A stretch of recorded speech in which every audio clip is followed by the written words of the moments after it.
Hi everybody, this is Dee at Aloha Astro, and I just want to remind everyone before we get into a look at the new moon that is occurring in Gemini tomorrow, that if you visit my site and sign up for the newsletter, you will be entered into a free drawing for a free 1-hour reading. If you are already on my mailing list, you are included in that. You don't have to sign up again. You can just ignore the pop-up. So I will be holding that at the full moon. The winner will be informed by email on June the 9th, at the full moon on June the 9th. So I am doing that monthly, and I'll continue to do that so that everybody has an opportunity to enter and to possibly win a free reading. So today we're going to be looking at the new moon that will be occurring at 4 degrees and 47 minutes in the mutable air sign of Gemini. And here we are over at planetwatcher.com, where you can also go and look ahead or look behind by toggling on those little buttons there. And it shows us where the current transiting planets happen to be right now.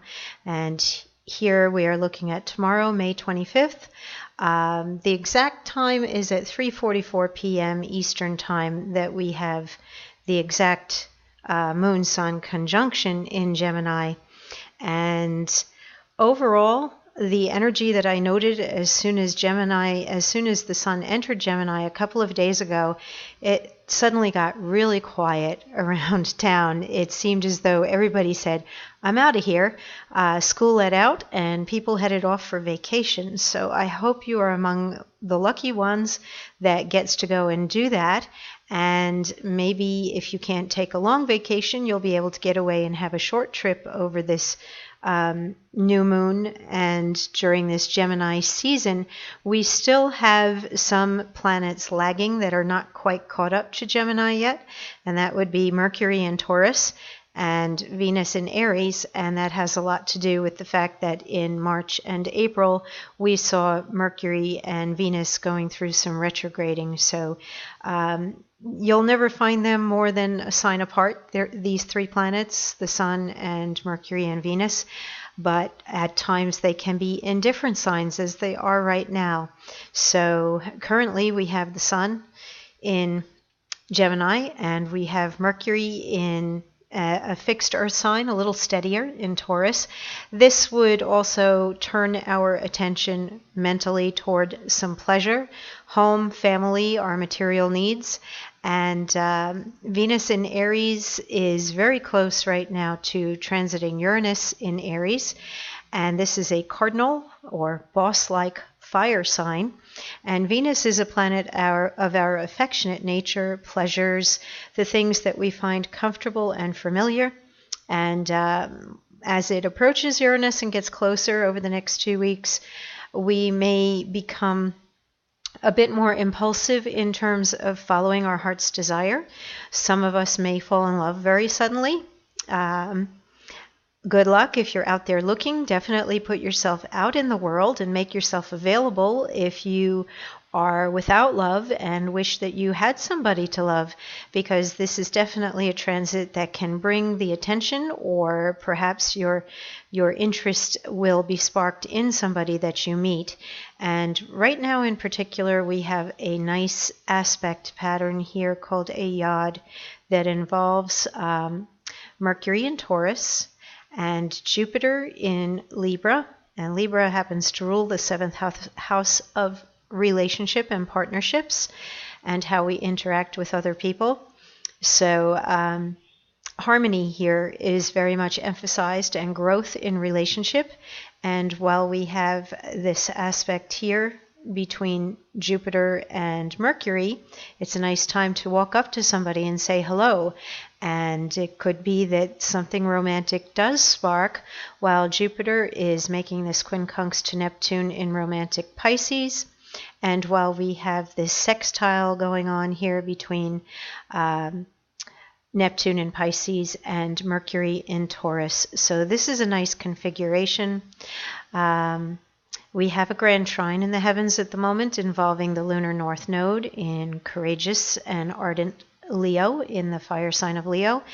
and Saturn in the fire sign of Sagittarius, and the Venus-Uranus conjunction in Aries. So this is a lot of strength to fire, and if you are one of those fire signs with your sun sign, you may be experiencing greater energy right now. You might be more aware of the fieriness of your nature, or you might have more energy to get things done and make something real. Saturn can make things realistic.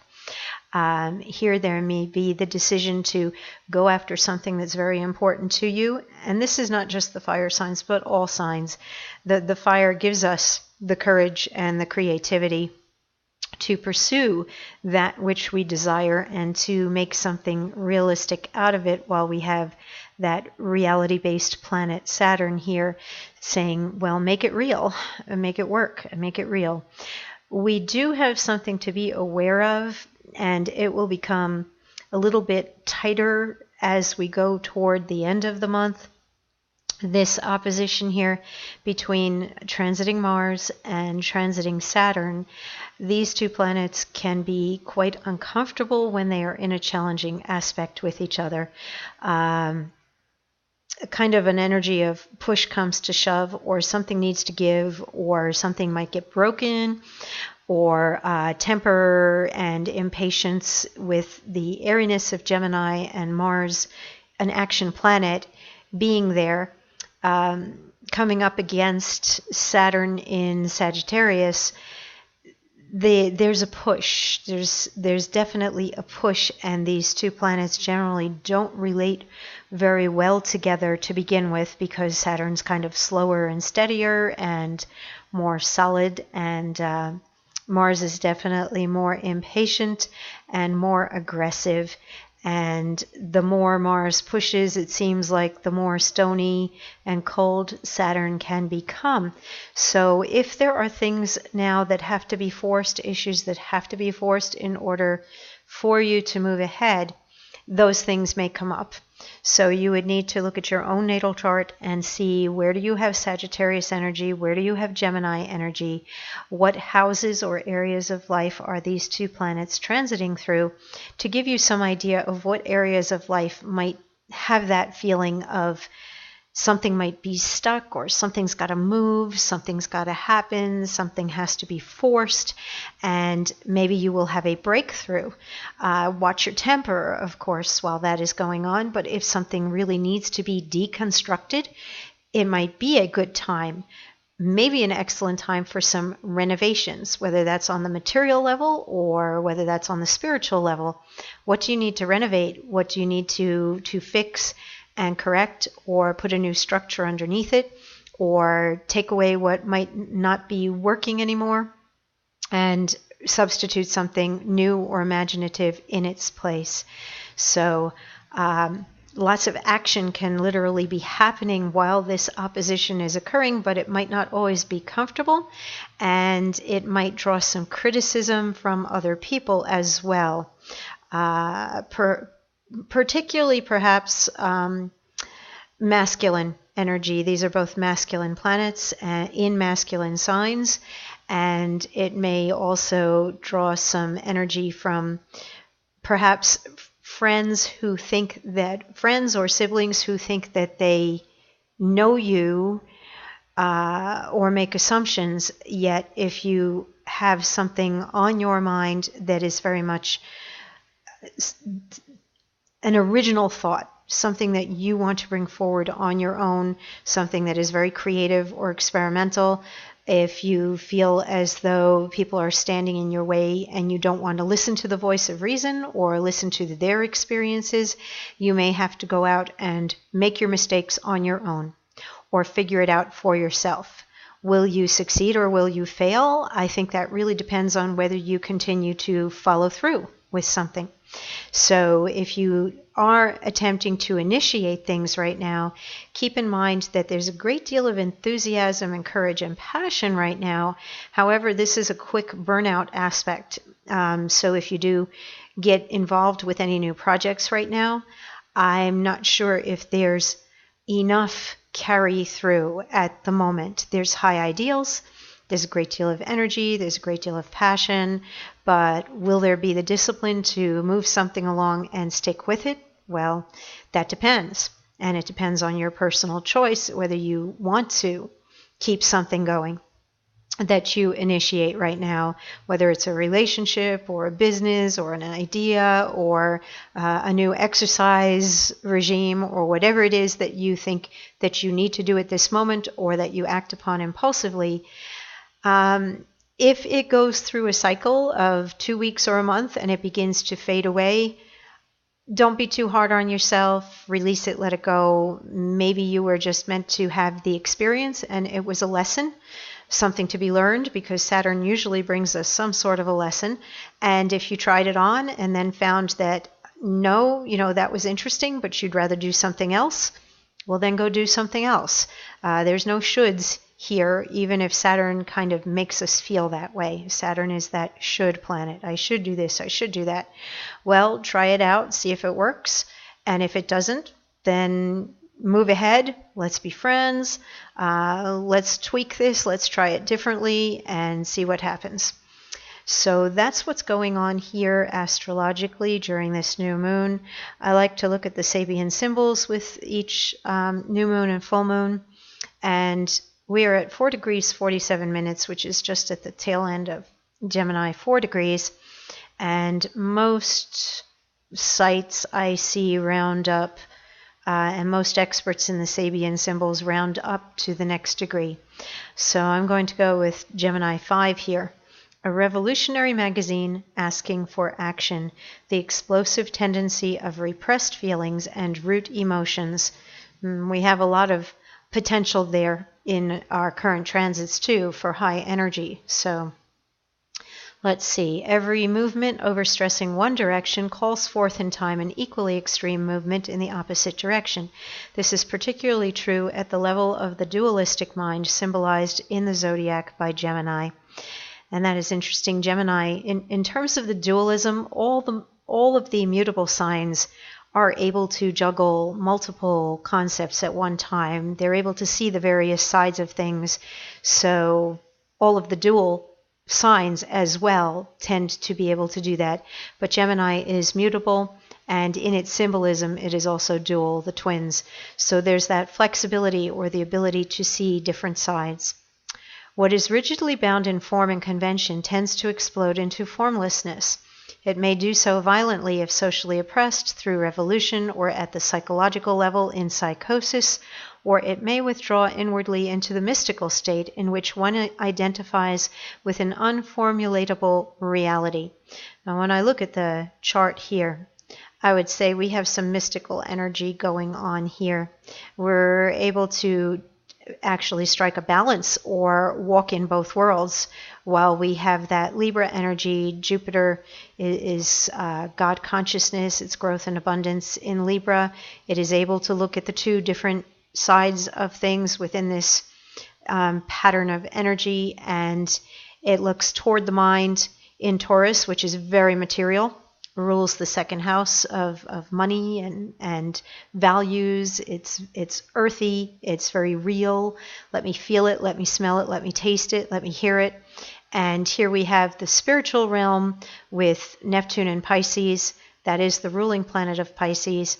This is spirit inspiration, and I believe we have this moment of grace here with these current transits to allow us to transcend and go within and get out of the volatile. We have a square here that is quite volatile where things can explode. Pluto and Capricorn, that's the old form or structure. That's the old regime. And Venus conjunct Uranus in Aries, that's the young energy and wanting to be able to pursue something new. So I think that we do have a path with greater grace or the ability to get along with others, even if there is a big kaboom on some level. So back here to this.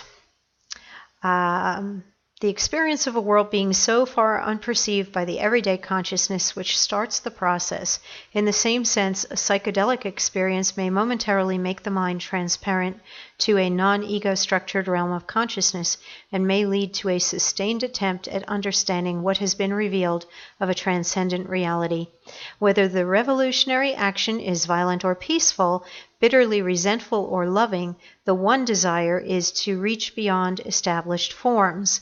And I do feel that that is what our world is possibly always striving for, but even more so in our present day and age, where our world is so connected by the ability to communicate with anybody, anywhere. There's a much greater global consciousness and push for growth. So that would also activate those explosive tendencies and root emotions. It would be natural that they would be more raw as we live life more in that present moment, where there is not time. There is only the immediate now and the response to the now. And Gemini is, as we're entering the Gemini season now, it is a thinking sign. It is an air sign. It is a communication sign. It rules the third house of communication, brothers, sisters, local neighborhood. Very often it's the house of the teacher, the politician, the taxi driver, somebody who's out and about in the neighborhood or views everybody around them as a family member, such as a brother or a sister. And we could remind ourselves of that as we go through this Gemini season, to look at others as our brothers and sisters and to keep our minds open, or at the very least curious, to not shut down, to kind of be like that toddler that always says, why? So I think that's it for now. And again, sign up over at alohaastro.com if you would like to be entered for a free reading drawing that will be held on the full moon, and the full moon comes up on June the 9th. So everybody be safe in your travels and enjoy your vacations, and I will be talking with you soon.